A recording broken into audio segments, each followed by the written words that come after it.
Production. My name is Sergio Cahueque. I am with Defend Our Health. I am the organizer.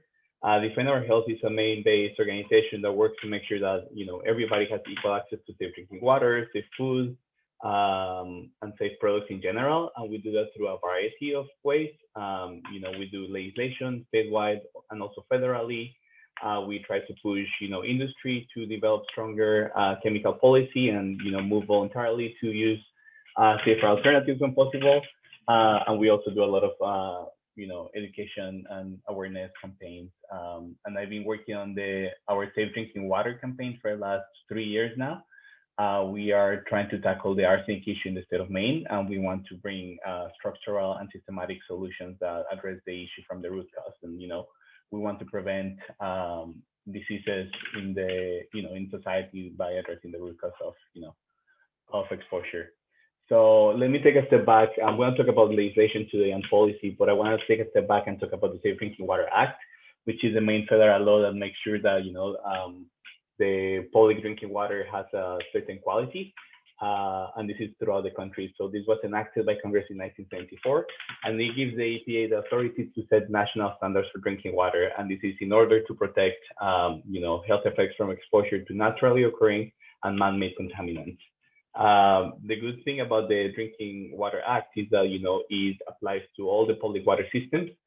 So that's millions of people across the country. But the downfall is that it doesn't include residential wells. So these standards that the EPA is designed to set are not enforced for residential drinking water. So this leaves more than 43 million people, which is about 15% of the U.S. population, that rely on residential wells, as their source of drinking water without any criteria or without any standards that they need to follow. So they're kind of left in the dark.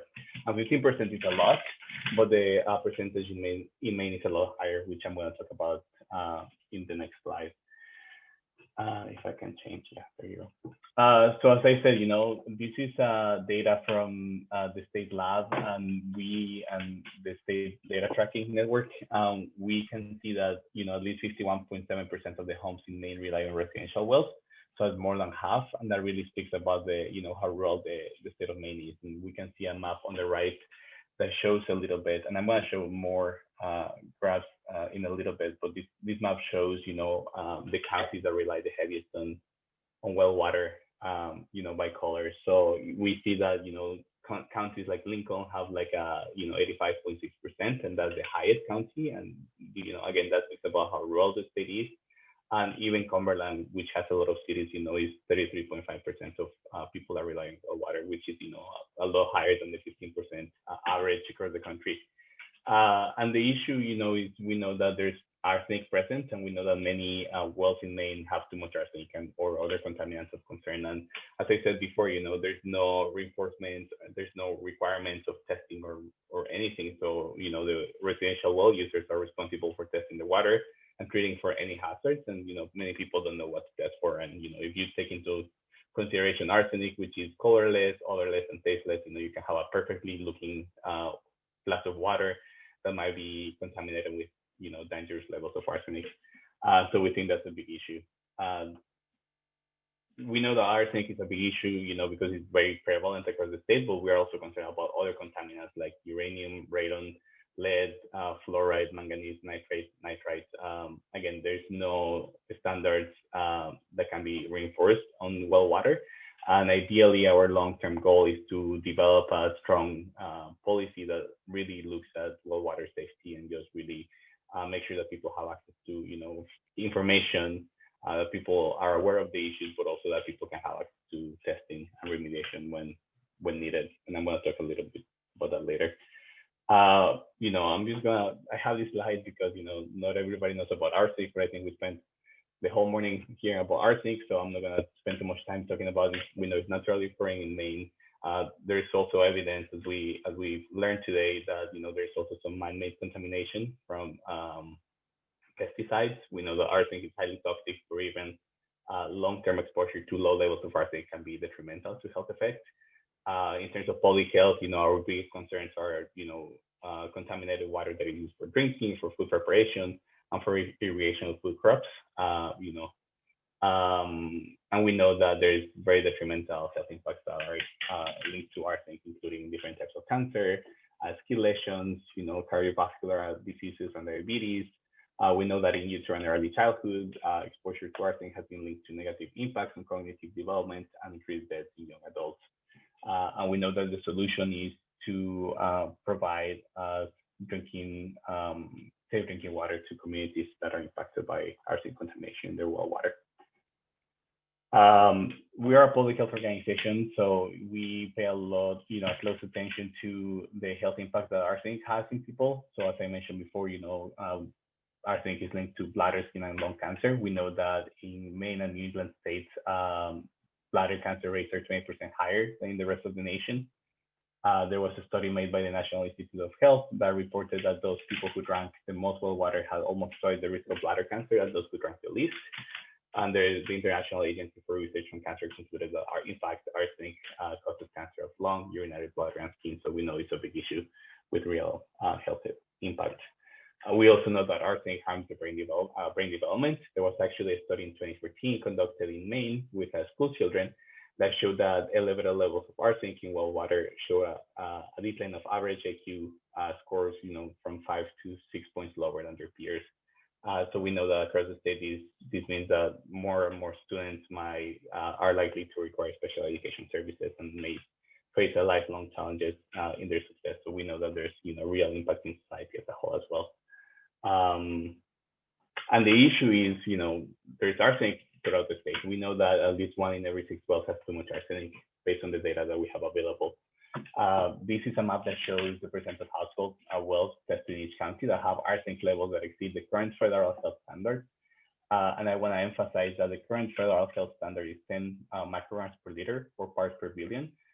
So when we take into account other standards that might be a little bit more health oriented, like New Hampshire is 5 parts per billion, these numbers might look a lot higher, but taking into account the 10 parts per billion, we know that throughout the state, at least 110 different towns and cities exceed more than 15% of household wells that exceed the 10 parts per billion standard for arsenic. So that means that there's over 100,000 people across the state of Maine who are exposed to arsenic levels that are higher than 10 parts per billion. Like that.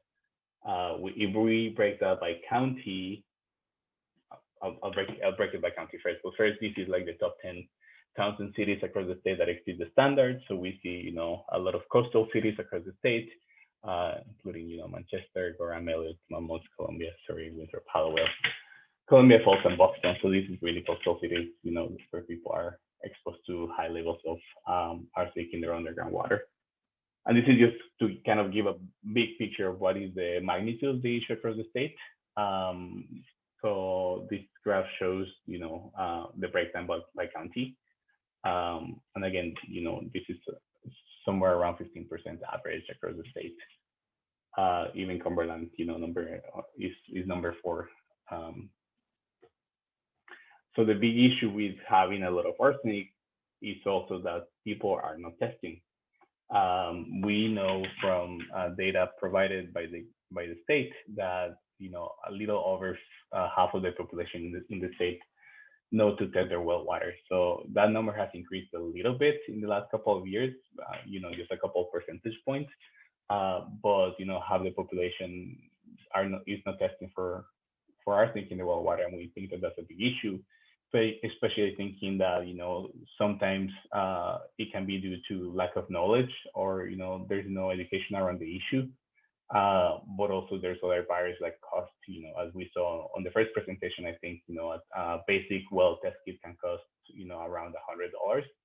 And when people live in rural communities and are living paycheck to paycheck and are struggling to put food on the table, we think that $100 for a test kit can be cost prohibiting. And we think that there should be better access for testing resources, more education, even more remediation, because we know that sometimes people are not testing because they're afraid of knowing that there's something in the water that they need to fix if they don't have the money to fix it. So some people even decide not to test and not know, which is not a good approach, but is a reason why people are not testing. So thinking about better education, better testing, and more remediation. And that's when our work around legislative efforts come into play. And I like to think, when I think of opportunity for policy solutions, I think of three buckets. People should have the right to know, and that's, access to testing, and some kind of testing requirements that address the lack of, requirements by the Safe Drinking Water Act. We also want to address the environmental injustices by providing people, better access to remediation, because again, we know that the burden falls heavier on people who don't have resources for testing or remediation. And we also want to keep an eye on public health concerns, and we want to, for example, reduce the standard that is currently 10 parts per billion federally, and which is what Maine follows, to something a little more health protective, which is what Hampshire is doing these days, which is 5 parts per billion. And I think they've done that for the last 2 years. And we think that through that, we can protect more people from low-level exposure. So with these three things in mind, right to know, address environmental injustices, and keep in mind public health concerns. In 2017, we pushed for two pieces of legislation. So we have, an act to increase affordability of safe drinking water for Maine families, and through that, we created a fund through the Maine housing program that helps people pay for filtration systems when they can prove that there is high levels of arsenic or other contaminants of concern in the water, but they don't have the means to pay for a filtration system. So we think that kind of removes a little bit the burden, of the issue from people that don't have the means to pay for filtration systems. And another piece of legislation that we passed in 2017 is an act to ensure safe drinking water for families in Maine. And we established, the Safe Drinking Water Fund, which gave the Maine Center for Disease Control the mandate to provide better outreach and education around the importance of testing for well water. And it also provides a little bit of funding for well water testing for families who cannot afford it. We're addressing, the barrier to testing, but also the barrier to remediation. The issue with the an act to ensure safe drinking water for families in Maine with the testing one is that there is not enough funds being collected right now. And there's some weird language around requirements for people to access the waiver through the state that included having a note from a doctor or a geologist. So, I'm lucky that I know Sarah Hall and I can get a geologist to vouch, for the need of more testing, but not everybody has access to, their neighborhood geologist. So we think these are kind of like absurd requirements around offering a waiver. So that's why in 2021, this year, we want to keep the work that we're doing to address the issue of arsenic in well water and people not being able to test or remediate. And we are working on an act to protect drinking water for low-income residents. So we want to ensure that, everybody has equal access to safe drinking water. We want to establish a program through the state's health and environmental testing lab to provide no-cost well water testing for eligible low-income residents and waive fees otherwise required. And that includes taking away any requirements around, having a doctor note or a geologist note. But we also want to require landlords that utilize residential wells to test their wells in accordance with the state recommendations and provide results to tenants and prospective tenants. And we are doing this because, working with people on the ground, we hear stories about people renting a house and, the landlord not telling them that the water was contaminated with high levels of arsenic when they knew that was the case. So there's people exposed to drinking contaminated water because there's no requirements around, disclosing that information. So we want to address that, and that goes into the, the right to know bucket of, how to fix the issue. And then we want to require the Department of Health and Human Services to amend the current drinking water regulations to lower the maximum contaminant level standard for arsenic to 5 parts per billion, which, is following what New Hampshire is doing, or what they did 2 years ago, and which we think is more health protective. So this is the legislation we're working on. We try to push for this last 1 minute left, Sergio. Thank you. I'm just wrapping up. Perfect. So this is where we're doing that right now.